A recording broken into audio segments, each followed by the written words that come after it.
Nós vamos entrar aqui na introdução do Evangelho, os precursores da doutrina cristã e do Espiritismo. Nós precisamos ter em mente que Allan Kardec foi a reencarnação de Platão e, consequentemente, ele esteve em contato com Sócrates e esteve também em contato com essa doutrina reencarnacionista, a época de Sócrates.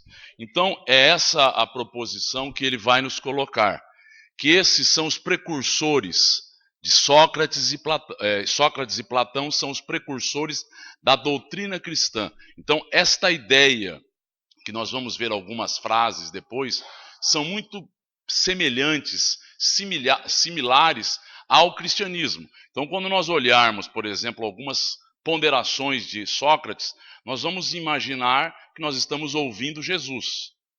E nós temos que compreender que a época em que Sócrates aqui esteve, assim como Platão, foi uma época de ouro na Grécia. O mundo estava adquirindo a maioridade espiritual. E o Cristo o que faz? Acompanha de perto aquele grupo de espíritos e faz com que reencarne naquele local espíritos de um cabedal filosófico, de um cabedal artístico muito grande. Então vamos visualizar que o século de Péricles foi um século de muita movimentação, de muitos engenhos, de muitas construções, onde o homem tinha todos os elementos para adquirir uma evolução.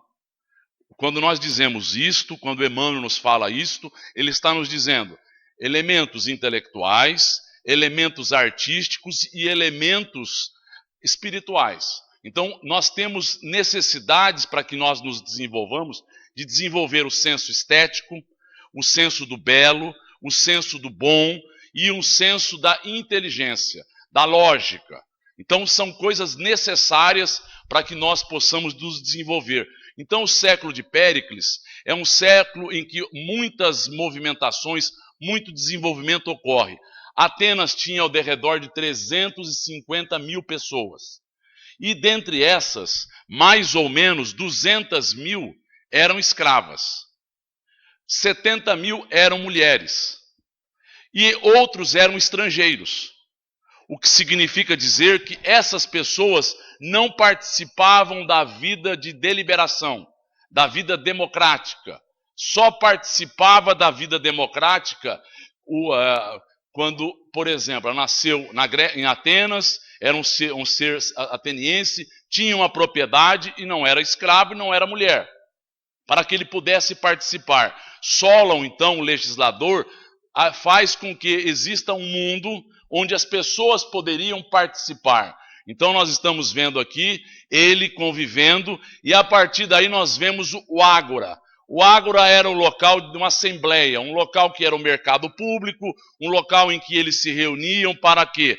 Para que os cidadãos atenienses pudessem deliberar sobre a vida deles. Então eles julgavam, eles avaliavam, apesar de Péricles ser o comandante, eles tinham uma vida democrática como se fosse um parlamentarismo. Eles deliberavam sobre aquilo que fosse melhor à sociedade, estabelecendo regras, estabelecendo punições e assim por diante. Nós vemos que a partir dessas participações em assembleias, existiu a vinda de sofistas. Sofistas são aquelas pessoas que não são tidos como filósofos, mas que partem de premissas indevidas para chegarem ao fim que eles almejam. Então, eles usam de meios escusos para atingirem o objetivo que é adequado a eles. Então, o sofisma é isto. E nós estamos vendo aqui Protágoras, que era o sofista mais conceituado à época, que dizia que o homem é a medida de todas as coisas.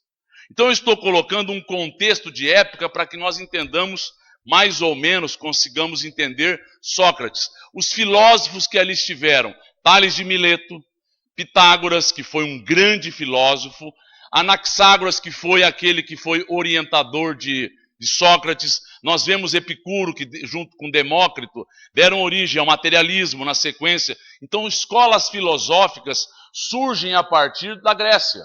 Todas as escolas filosóficas, inclusive socialismo, fascismo ou nazismo, nós vemos na em Esparta. Nós vamos vendo o mundo com todas as filosofias que foram posteriormente reabilitadas e enriquecidas.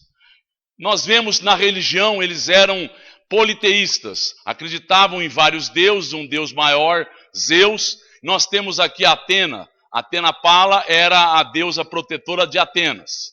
Então, eles eram vários deuses porque eles acreditavam que o Deus eram deuses menores, ou seja, seres humanos que foram colocados nessa condição por terem sido bons naquilo que faziam. Então, esses seres todos viveram entre eles. Seres encarnados que eram evocados e que passaram a ser cultuados por terem algumas propensões e qualidades. Atena Pala, que era a deusa da sabedoria, que veio a ser Minerva em Roma e que era protetora de Atenas. O oráculo de Delfos, que era um oráculo onde muitos iam até esse local. Estava no seu frontispício, ou seja, na entrada, conhece-te a ti mesmo. E existe uma passagem interessante em que o oráculo fala que o homem que era o maior, o sabedor, que tinha maior sabedoria em Atenas era Sócrates. E Sócrates procurou a vida inteira pessoas que soubessem mais do que ele. Não é que ele não encontrou. Ele imaginou que ele fosse essa criatura, ele chegou a essa conclusão, porque ele sabia a sua limitação. E ele pergunta, numa colocação que ele está em Xenofontes, com um homem chamado Eutidemo. Então ele pergunta, era um amigo de Sócrates, em que ele vai fazer algumas ponderações. Você esteve no oráculo de Delfos, Eutidemo? Sim, eu estive. Eu vou sempre lá quando eu tenho dúvidas. E eu vi que você entrou, você viu o que estava escrito na entrada? Não, eu nunca olhei. Lá está escrito, conhece-te a ti mesmo. Você nunca imaginou que essa fosse a solução das nossas vidas? Falou, não. E aí Sócrates, no diálogo, continua perguntando a ele, eu vi que você comprou um cavalo há poucos dias. Falou, sim. E você, para procurar comprar o cavalo, o que você fez? Eu olhei os dentes, eu olhei a parte genética, eu olhei todo o cabedal do cavalo para ver se me servia. Ah, você fez isso. Baseado no quê? Baseado nos teus conhecimentos a respeito de cavalo, sabendo o que é melhor para você, sim. Será que não é melhor você fazer isso quando você estiver diante de problemas? Eles estão dentro de você. Os problemas e as soluções. Se você conhecer a si mesmo, você terá as soluções dos teus problemas. Você vai desenvolver algo dentro de você que está ainda adormecido. Então nós vemos que eles acreditavam em vários deuses. Aqui nós vemos os vários poetas, Homero, que foi o criador do espírito helênico, aquele que com a guerra de Troia ele faz aqui esse cântico, esses poemas aonde ele vai formar o povo, o grupo helênico, o grupo grego, de uma concepção. Assim como nós vemos Tucídides, Heródoto na história, Hesíodo e assim por diante. Isso daqui significa o seguinte, eles tinham elementos culturais. Os gregos tinham elementos culturais para terem arejamento, para terem visões, percepções de vida. Então não foi nada ao acaso, foi tudo elaborado. O teatro, a tragédia, com Esquilo, com Eurípides, com Sófocles, com Aristófanes, surge aí. Sócrates um dia vai ver uma peça teatral de Aristófanes. A peça era As Nuvens, e era uma sátira a Sócrates, que ele vivia nas nuvens. E ele achou muito bom, até se levantou na plateia para que o vissem. Não se sentiu humilhado, porque as pessoas, Aristófanes, ele cria o quê? Ele cria uma pensentaria, um lugar que se pensa, pensataria. Ou seja, e ele fala que todos ali vivem nas nuvens. Sócrates era um homem que vivia nas nuvens. Sócrates participou de guerras. Sócrates foi visto não dormindo durante as guerras, mas não guerreando, colaborando para com as pessoas, ajudando a elas. Então o que nós estamos dizendo, Emmanuel nos fala, que na Terra, um dos espíritos que mais se aproximou da postura mental e espiritual do Cristo foi Sócrates. Não é por acaso que ele divide a filosofia em antes e depois. Então nós vemos que aqui Fídias, um escultor, um arquiteto, fazendo o Partenon, que era uma homenagem a Deus Atenapala. Zeuses, que era um pintor. Então nós vemos que em todas as áreas estiveram expoentes, possibilitando aquele mundo ter elementos para crescerem. Hipócrates, o pai da medicina, aquele que vai dar origem à medicina moderna com seus aforismos. Então nós vamos entrar em alguns pensamentos de Sócrates para que entendamos a grandeza desse homem, ou para que entendamos como é que ele foi precursor da doutrina espírita, da doutrina cristã. Então alguns pensamentos. O homem é alma encarnada. Antes de sua encarnação, ela já existia junto aos modelos primordiais, as ideias do verdadeiro, do bem e do belo. Separou-se dos modelos primordiais ao encarnar-se. Vocês estão vendo aqui Sócrates no Ágora, aqui nas feiras. O Sócrates era convidado aos banquetes diuturnamente, ele ali estava, tentando criar, criando um método de diálogo. Então, ele fazia perguntas para que as pessoas mostrassem os erros e os apontamentos e os acertos em que elas estavam inseridas. E a partir das perguntas, ele desconstruía aquela verdade e fazia com que uma outra verdade viesse à tona. A maiêutica, criada por Sócrates, é o parto das ideias. Sua mãe, Fenareta, era uma parteira. Seu pai, Chofronisco, era um escultor. E nasceu em um lugar muito singelo. Outra semelhança com Cristo. Não é o mesmo espírito, mas nasce, aprende o ofício de escultor. Alguns dizem que ele participou da formação, da orientação e do planejamento e da conclusão do Partenon, mas não importa. O que ele está nos dizendo é uma alma encarnada, é uma alma que veio ao corpo, já existia. Mostra-nos o quê? Que a alma não é criada no instante da concepção. A alma já existia e separou-se desses modelos primordiais, porque nós fomos criados por quem? Pelo Pai. Nós fomos crescendo, nós vamos nos desenvolvendo. Nós fomos criados simples e ignorantes, nós fomos criados enquanto princípios espirituais e viemos ao longo dos processos evolutivos adquirindo maturidade, adquirindo inteligência, adquirindo moralidade. Então nós vamos separarmos-nos para podermos encarnar. Nós viemos do Pai. O modelo primordial é o Pai. Não existe produção paralela. Olha a outra colocação. Enquanto tivermos o nosso corpo e a alma estiver mergulhada nessa corrupção, nunca possuiremos o objeto de nossos desejos, a verdade. Então, enquanto o corpo estiver mergulhado na corrupção, a alma está mergulhada no corpo. O corpo é um objeto, é um ser que ele não tem vida própria, mas ele nos domina se somos inferiores. Ele tem desejos, ele tem vontades, e nós, se acalentamos o corpo, corrompemos a alma. Se vivemos para o corpo, nós nos materializamos. Nós não temos o elemento da verdade. A nossa percepção, ela passa a ser o quê? Estreita, limitada, interessada, objetivando um fim, que é o nosso interesse. Então Sócrates vai nos colocando, a alma impura encontra-se atordoada e é arrastada novamente para o mundo visível pelo horror do que é invisível e imaterial. Ela permanece junto aos monumentos e aos túmulos, retornam aos mesmos costumes que eram objeto de suas predileções. Olha o que ele está nos colocando. A pessoa desencarnou, é uma alma impura. Sendo uma alma impura, ela é arrastada para o mundo visível em espírito e fica próximo aos monumentos e aos túmulos.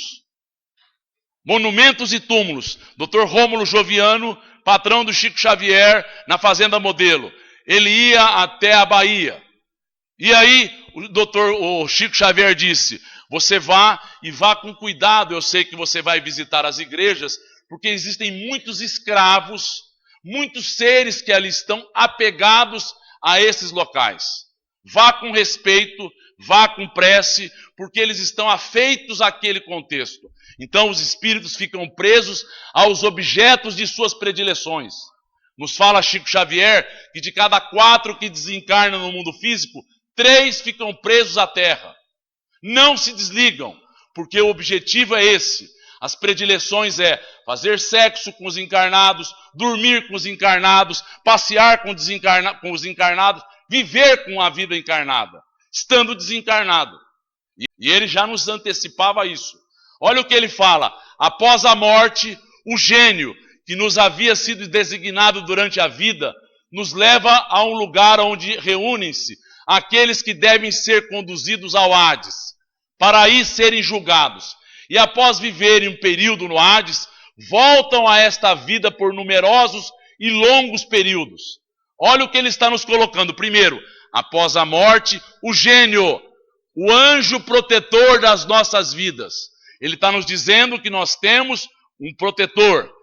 Esse vai nos acompanhar depois que nós desencarnamos. E para onde nós vamos? Para o mundo espiritual. Um mundo espiritual ainda imperfeito, o Hades. E nesse local ficamos por um tempo, até sermos julgados. No plano inferior existem julgamentos, existem avaliações, e no plano superior também. Mas não é um julgamento definitivo, é uma avaliação da vida que tivemos. No plano inferior é para humilhar, é para deixar a pessoa num estado de autoestima muito baixa. E aí, após vivermos um período, voltamos a esta vida, ou seja, reencarnamos. Está explícita aqui a ideia de reencarnação, de protetor, de anjo de guarda. Está explícita a ideia de mundo espiritual. Olha outra ideia. Se a alma é imaterial, deve passar após esta vida a um mundo igualmente visível e imaterial, assim como o corpo, ao se decompor, retorna à matéria. Olha o que ele está nos dizendo. Eu desencarno e vou para o mundo espiritual. E o meu corpo vai se decompor formando outros corpos. Reabilitar ou ressuscitar esse corpo é impossível. No julgamento final esse corpo vai ser reabilitado ou vai ressurgir. Não, ele já se decompôs e formou seus átomos e moléculas formarão outros corpos. Então ele está nos dizendo que existe uma vida imaterial, que é a vida do plano espiritual. Olha outra colocação. Se a morte fosse a dissolução do homem por completo, seria uma vantagem para as pessoas más após a sua morte, porque se libertariam ao mesmo tempo de seu corpo, de sua alma e dos seus vícios. A pessoa foi correta, foi digna, foi leal, não tem benefício algum. É uma visão que leva ao quê? A um materialismo, leva ao quê? A pessoa viver até se chafurdar na lama dos prazeres. Então, é isso que ele está se colocando de forma contrária. De duas uma. Isso ele está falando para os juízes que estão julgando a ele. Ou a morte é a destruição completa, ou é a passagem para outro lugar. Se tudo se extinguir, a morte será como uma dessas raras noites que passamos sem sonhar. Mas, se a morte é apenas uma mudança de morada, lugar aonde os mortos devem se reunir, torna-se uma felicidade encontrar aqueles a quem conhecemos. Porque eles estavam dizendo que ele estava sereno, que ele estava sem medo, que ele estava encarando a morte de forma natural. Xantipa, sua mulher, disse: Sócrates, você foi condenado injustamente. Ele falou: você gostaria que fosse corretamente? Eu fui incorretamente porque eu sou uma pessoa idônea. E aí, alguns amigos disseram: Sócrates, podemos fugir. Ele falou: não tenho do quê. A minha consciência não me imputa nada. Minha consciência está em paz. Dizendo que ele iria enfrentar o julgamento de forma natural. Então é disso que ele está colocando. A morte é uma mudança de residência. Nós continuamos a ser nós mesmos. Nós continuamos tendo os nossos valores. Nós continuamos a ser o espírito que somos. Olha a outra proposição. Acontece o mesmo com a alma. Quando ela se liberta do corpo, leva consigo os traços evidentes do seu caráter, de suas afeições e das impressões que cada um dos seus atos da vida lhe deixou. É isso. Eu não consigo me transformar num santo porque eu desencarnei. Eu sou eu mesmo. Eu vou aprender, eu vou elaborar, se eu for um local bom, se eu for agora me esforçar, eu vou adquirindo novos padrões. Mas eu sou eu mesmo. Eu não dou salto de qualidade de uma hora para outra. Ninguém dá.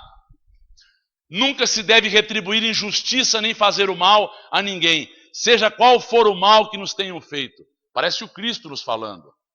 Parece o Cristo nos falando. E ele nos fala que a pior das coisas é a riqueza, que ela prende a pessoa. Parece o Cristo nos adiantando posturas morais. Parece o Cristo nos dizendo, é pelos frutos que se reconhece a árvore. É preciso qualificar cada ação segundo o que ela produz. É pelos frutos. Ah, ela é boa ou não é boa? O que ela faz? O que ela acrescenta? O que ela soma? Ou ela divide? Então, é isso que nós temos que entender. Notar bem menos os nossos defeitos que aos dos outros e uma disposição natural de cada um de nós. O que o Cristo nos disse é semelhante. Nós vemos o argueiro no olho do próximo, mas não vemos a trave que está nos nossos olhos. Nós vemos o defeito do outro com uma profundidade, o nosso a gente não vê, a gente justifica. Se os médicos não obtêm resultados na maior parte das doenças, é porque eles tratam do corpo, sem a alma, e o todo não estando em estado bom, é impossível que a parte se apresente bem. Nós somos um complexo espiritual. Dr. Sérgio Felipe contou um caso interessante aqui para concluir. Ele contou o seguinte, o primeiro transplante, a pessoa tentou se suicidar, cortou o braço. Quando ela cortou a mão, fizeram agora, recolocaram a mão junto ao braço dela. Os jornalistas foram lá, foi um sucesso, a propaganda, ninguém olhou por que ele havia feito aquilo. 2 dias depois ele se suicidou. 2 dias depois ele cometeu novamente e aí completa o ato. Ninguém olhou a alma que ela estava, olhou a eficiência do procedimento. Com todo respeito, temos que olhar a alma, o ser, aquilo que vive, aquilo que pulsa, aquilo que existe, aquilo que é a razão da existência. Então, é dessa forma que a gente vai ter uma maior condições de ajudar o outro, olhando o outro como uma plenitude. E que Deus nos ampare a todos.